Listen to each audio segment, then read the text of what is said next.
Okay, guys, so USC, Southern Cal, they are the number one. They are officially the number one recruiting outfit in the country for the 2026 class.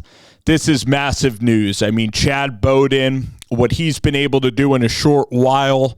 They got another defensive line commitment from Santa Margarita. They happened to outduel Oregon early in this process for Jonas Williams out of Chicago. So overall, USC is doing some work. All right, USC is they're doing big things here on the horizon. The Trojans.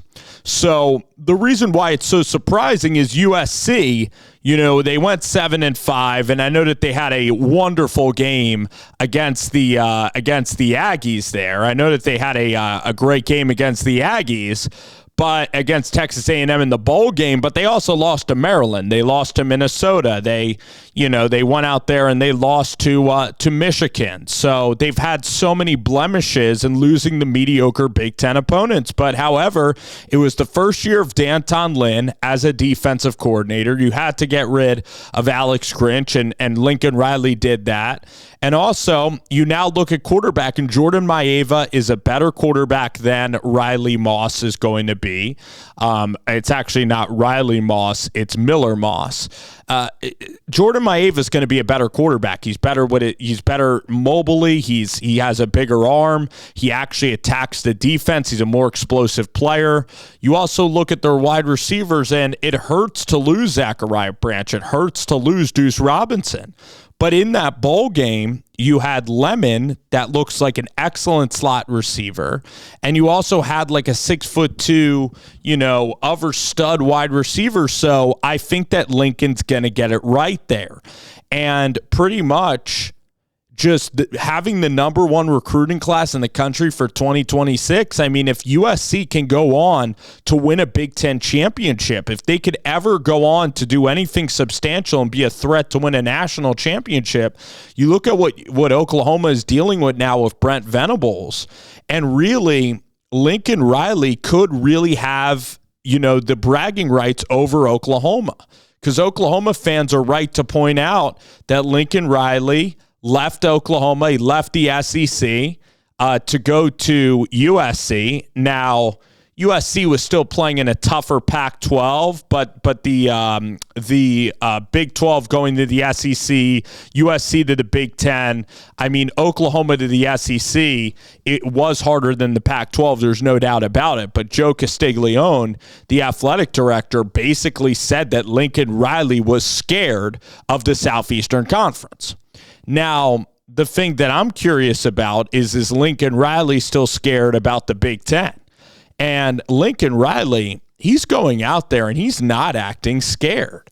I mean, he's hired Rob Ryan. He went out and poached somebody from Notre Dame.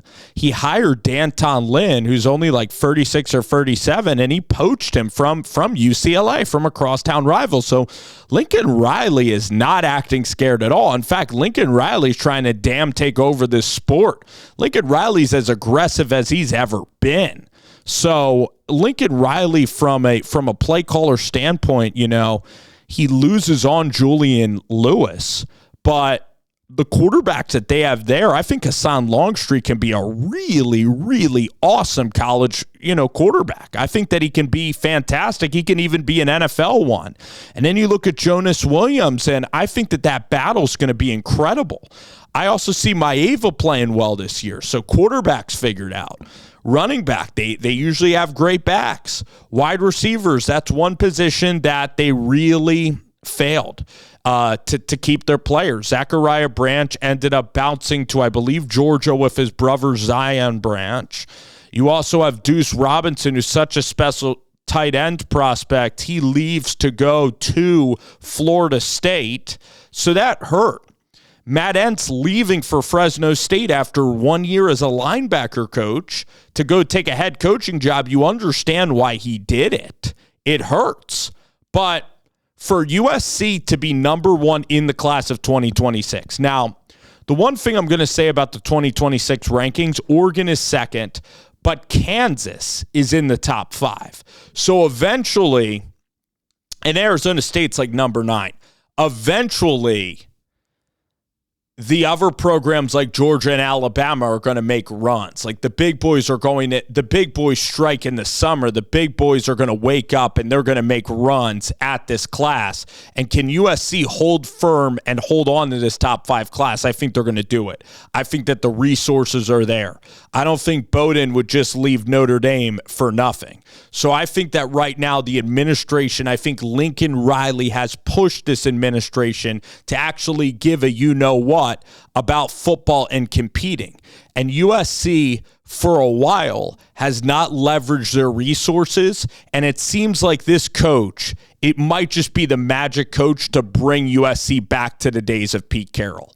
And with Lincoln Riley, I always knew he was a brilliant offensive mind, but I did think he had a ceiling because I was like, his defense, unfortunately, with Alex Grinch, it just wasn't working out. And for Lincoln Riley to have a number 1 recruiting class and for these kids to believe in a program that is 7-5 at USC and a coach that everybody is down on, it speaks volumes to the resilience of Lincoln. And now I know that they haven't won yet at USC, but if they win, it'll be one of the greatest comeback stories that we've seen in college football. I mean, this is a team in USC that had Clay Helton as their head coach.